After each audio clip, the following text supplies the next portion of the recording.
Bonjour à tous et à tous, chers auditeurs. Bienvenue pour cette interview qui sera consacrée à une brocante vintage et salon de thé. Son nom c'est le Matrioche-Troc. Je suis en compagnie de Leslie Blondel et de Claire Ferriot. Bonjour. Bonjour. Bonjour. Alors quelques petites infos sur le Matrioche-Troc. C'est une brocante friperie spécialisée dans le vintage et surtout les objets et espaces d'exposition et studios de tatouage qui attirent les passionnés de curiosité et nouvellement salon de thé. Et alors comment vous êtes-vous rencontrés et d'où vous est venue l'idée de travailler ensemble ? Moi j'ai vu le travail de Claire et je me suis fait tatouer par Claire 2 fois.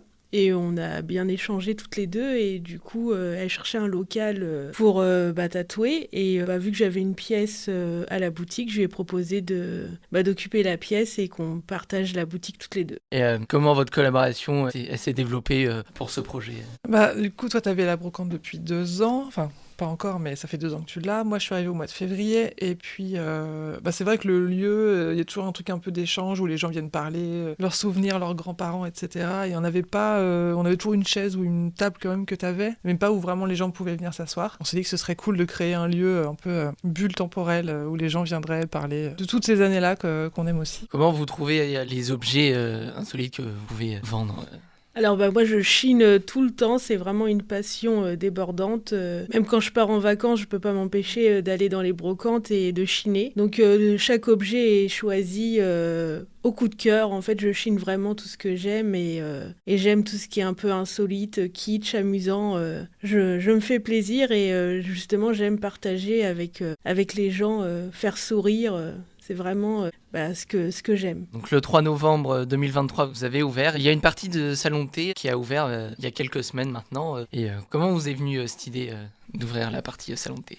Comme disait Claire, en fait, les gens ils passaient énormément de temps à la brocante et des fois même ça durait quand même assez longtemps. Le fait d'être debout, c'était pas très confortable et les gens avaient pas le temps de tout regarder. Donc on a eu l'idée de mettre des tables et que ça soit vraiment un lieu d'échange, de partage. C'est pour ça qu'il y a la notion papote parce que on aime bien les petites anecdotes avec les objets, les artistes des années 70.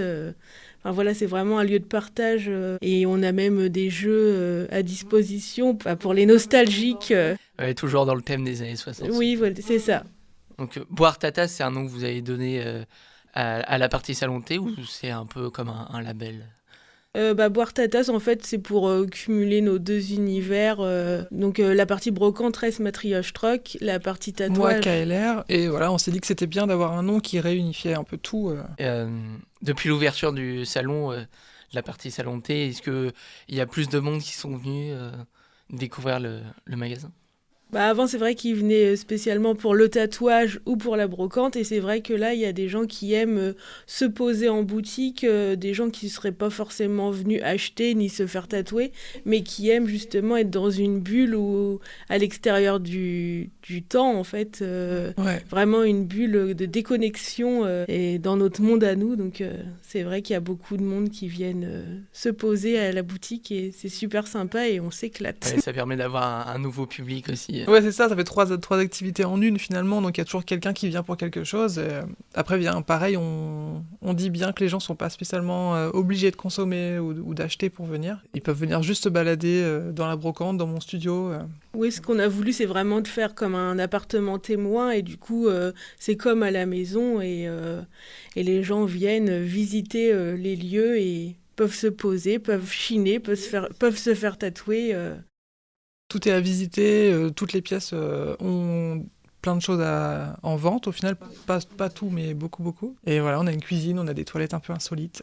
Il faut venir voir. Il y a vraiment... toutes les pièces sont accessibles en fait. Toutes les pièces, on a vraiment optimisé, on s'est fait plaisir, on a bien décoré la cuisine, on s'est bien fait plaisir. Oui, dans chaque recoin, il y a des petites surprises, des petites pépites et de l'amusement. Est-ce que c'était volontaire que la partie salon de thé ouvre tout pile 2 ans ou c'était vraiment une pure coïncidence ? C'était une pure coïncidence et en plus, ce qui était marrant, c'est que oui, c'était l'anniversaire de la boutique 2 ans et c'est aussi les 2 ans de tatouage de Claire. Donc en fait, le destin nous a mis ensemble et finalement, tout coïncide à chaque fois. Donc, Gros hasard, mais on s'en est rendu compte vraiment à ce moment-là. Puis toujours le 2 en commun Oui. à chaque fois. Oui, c'est vrai. Eh bien, merci d'avoir accepté l'invitation. Est-ce que vous avez quelque chose à dire ou... On vous invite à venir découvrir le lieu, pour vous installer, boire un thé, un café, du matcha, écouter des vinyles, jouer à des jeux, papoter avec nous. Et puis vous êtes les bienvenus. Eh bien, retrouvez le Matryosh Rock au 9 rue Jean-Baptiste Yirles, 76 600 Le Havre, juste à côté du Palais de Justice. Et nous, on se dit à bientôt sur Westrack Radio.